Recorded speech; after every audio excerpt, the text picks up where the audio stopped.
Lucas Narrações apresenta Hipnos.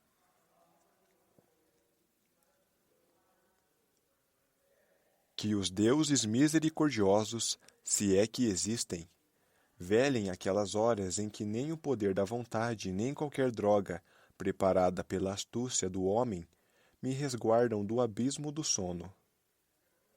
A morte é piedosa, pois dela não há retorno. Mas aquele que volta das mais longínquas câmaras da noite, exausto e sábio, nunca encontra paz. Tolo que fui, mergulhando sem excitação nos mistérios em que nenhum homem deveria penetrar. Tolo ou um Deus que fui, meu único amigo que me conduziu e partiu antes de mim, e no fim passou por terrores pelos quais ainda posso passar. Conhecemo-nos em uma estação de trem, onde ele era o centro de uma multidão de curiosos vulgares. Jazia inconsciente após sofrer uma espécie de convulsão que dava a seu corpo vestido, parcialmente de preto, uma estranha rigidez. Creio que tinha quase 40 anos na época, pois seu rosto já mostrava linhas profundas. As bochechas eram vazias e pálidas, embora ovais e até bonitas. Tons grisalhos nos cabelos espessos, ondulados, e uma barba cerrada que um dia fora preta completavam seu semblante. A testa era branca como o mármore do Monte Pentélico, e de uma largueza e altura quase de um deus. Disse a mim mesmo, com toda a veemência de um escultor, que aquele homem era uma estátua de um fauno da antiga Hélida, escavada em meio às ruínas de um templo e que ganhara vida em nossa época sufocante apenas para sentir o frio e a pressão dos anos devastadores.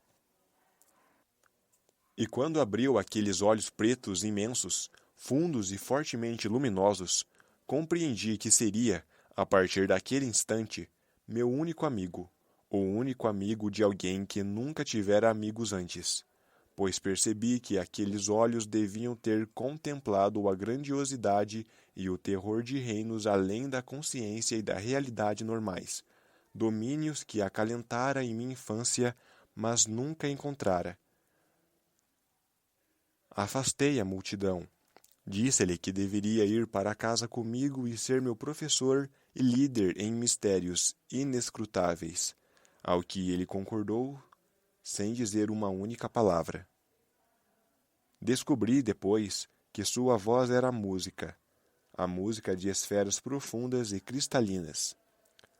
Conversávamos frequentemente à noite e também à luz do dia, enquanto esculpia bustos dele e entalhava em marfim cabeças em miniatura para imortalizar suas diversas expressões.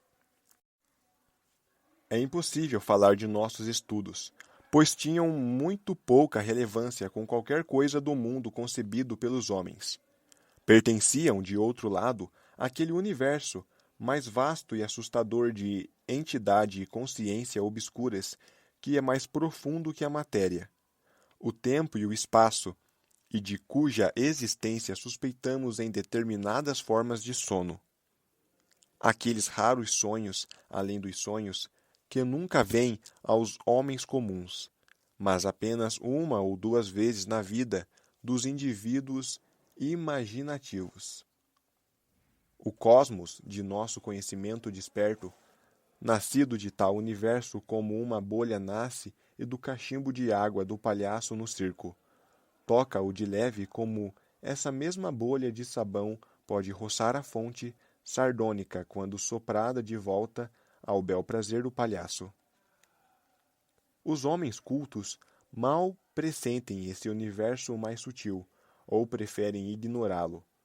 Homens sábios já interpretaram os sonhos, e os deuses riram deles. Um indivíduo com olhos orientais afirmou que todo o tempo e o espaço são relativos. E os homens riram.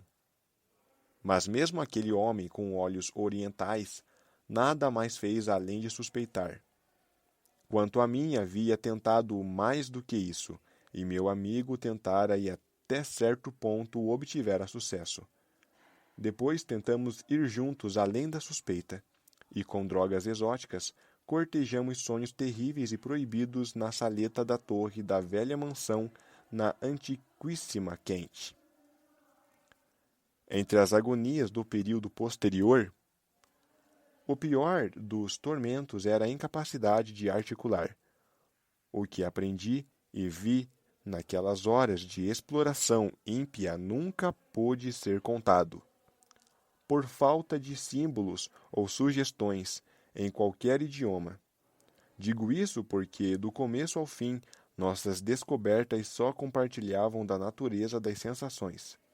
Sensações estas, porém, que em nada se correlacionam com qualquer impressão que o sistema nervoso da humanidade normal seja capaz de receber. Eram sensações, e, no entanto, nelas se imbuíam elementos inacreditáveis de tempo e espaço, coisas que, no fundo, não possuem existência distinta e definida. A melhor maneira de a linguagem humana transmitir o caráter geral de nossas experiências seria denominá-las mergulhos ou voos, pois em cada período de revelação parte de nossa mente ousava se destacar de tudo o que é real e presente, flutuando por abismos chocantes, obscuros e assombrosos e, às vezes, atravessando determinados obstáculos típicos, estabelecidos, que só podem ser descritos como nuvens viscosas e grosseiras de vapores. Nesses voos cegos, incorpóreos, íamos ora sozinhos, ora juntos. Quando juntos, meu amigo sempre tomava a dianteira. Aferia sua presença apesar da forma ausente graças a uma espécie de memória pictórica, na qual seu rosto me aparecia, dourado como uma estranha luz e assustador por sua inusitada beleza.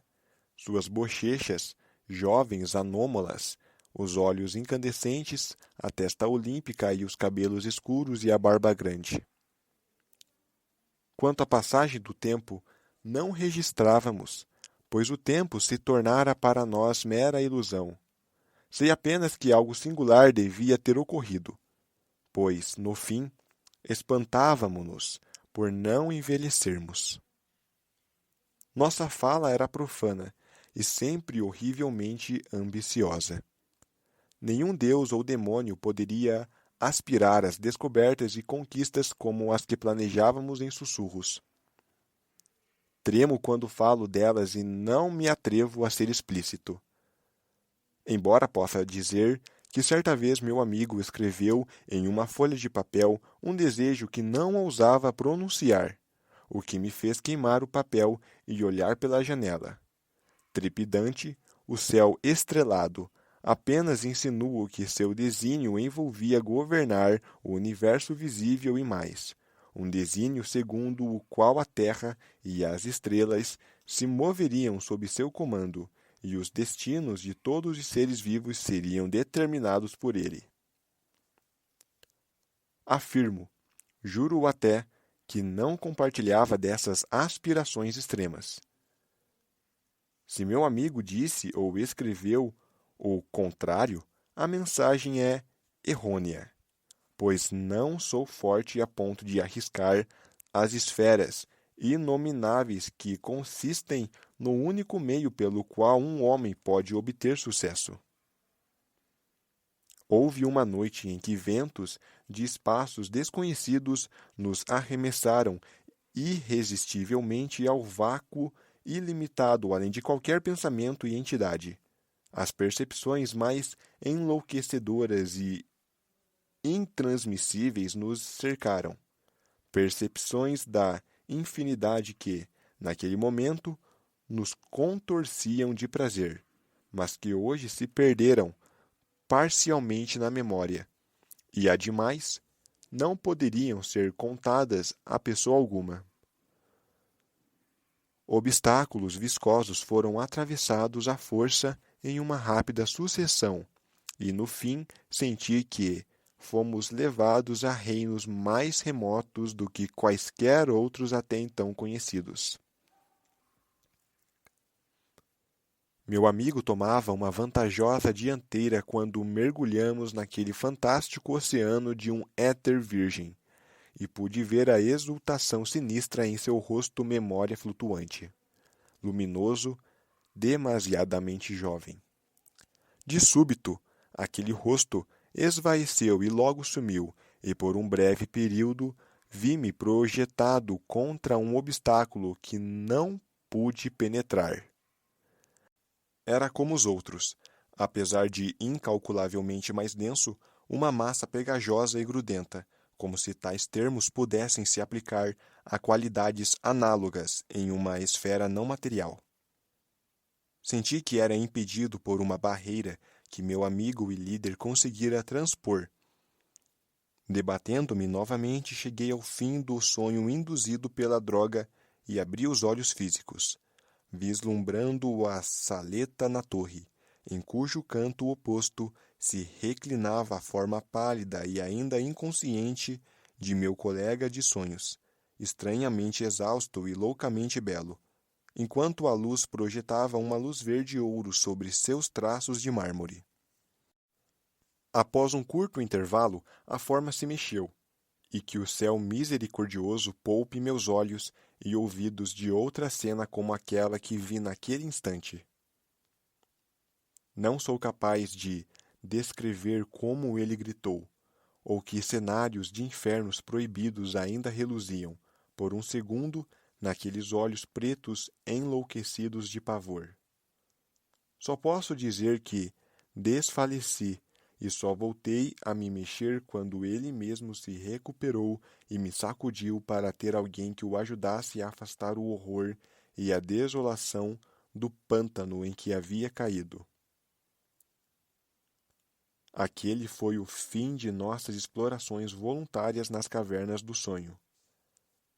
Atônito, abalado e pesaroso, meu amigo que estivera do outro lado da barreira alertou-me que jamais deveríamos nos aventurar em tais reinos novamente. O que viu não teve coragem de me contar, mas disse com sabedoria que deveríamos dormir o mínimo possível, mesmo que para isso necessitássemos de drogas para nos manter acordados.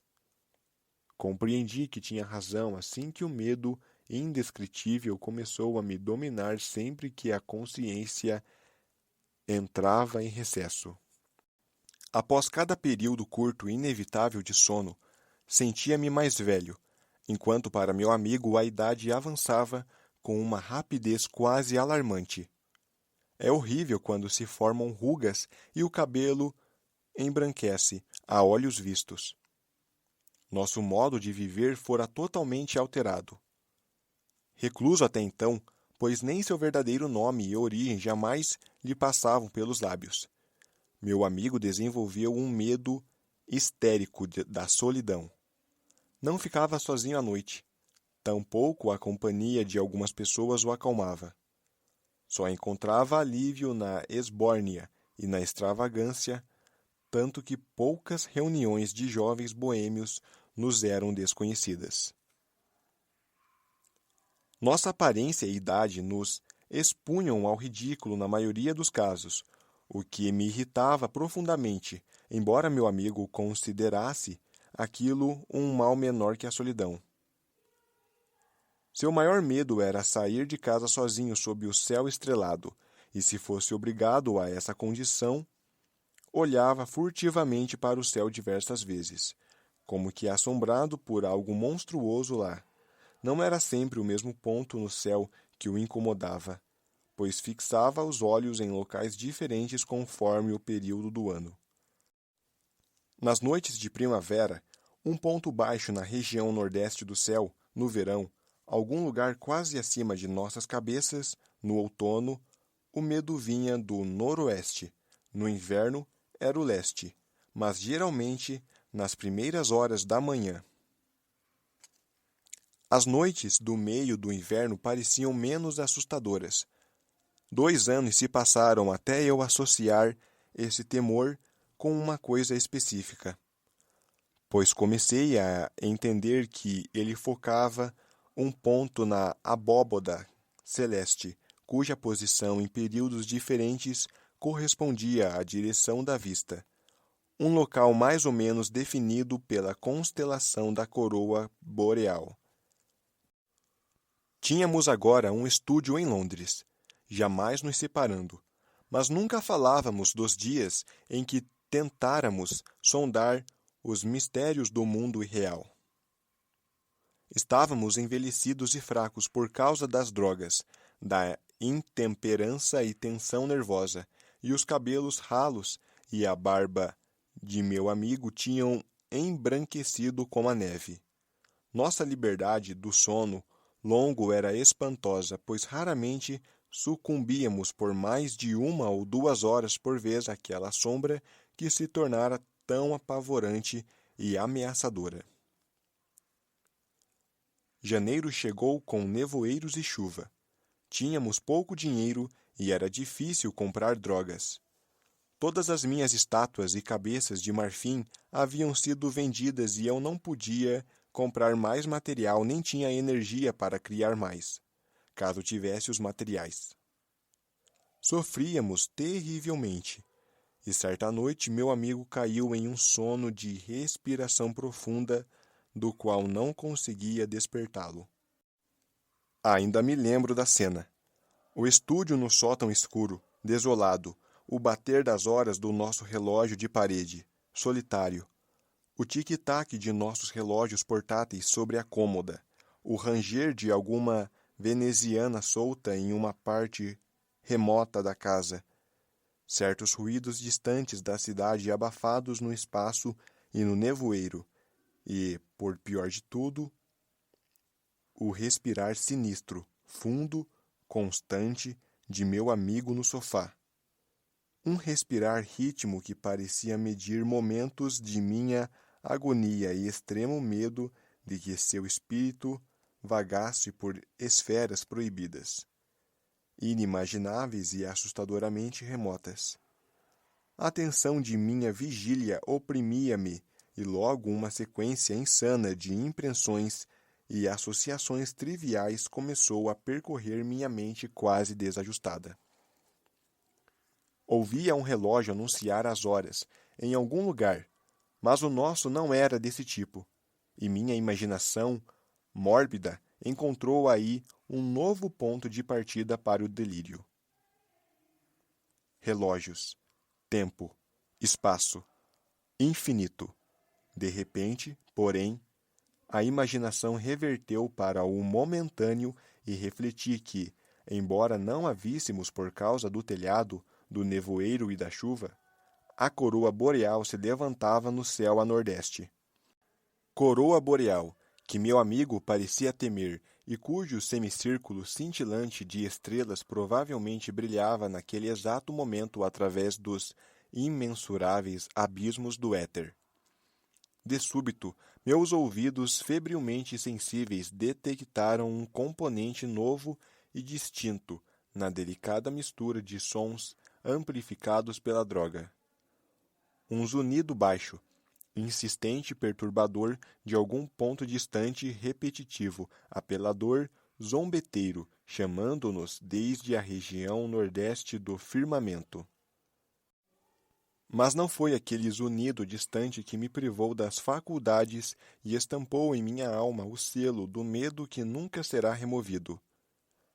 Tampouco provocou os gritos de pavor e convulsões que levaram os outros inquilinos a chamar a polícia e arrombar a porta. Não foi o que eu ouvi, mas o que vi.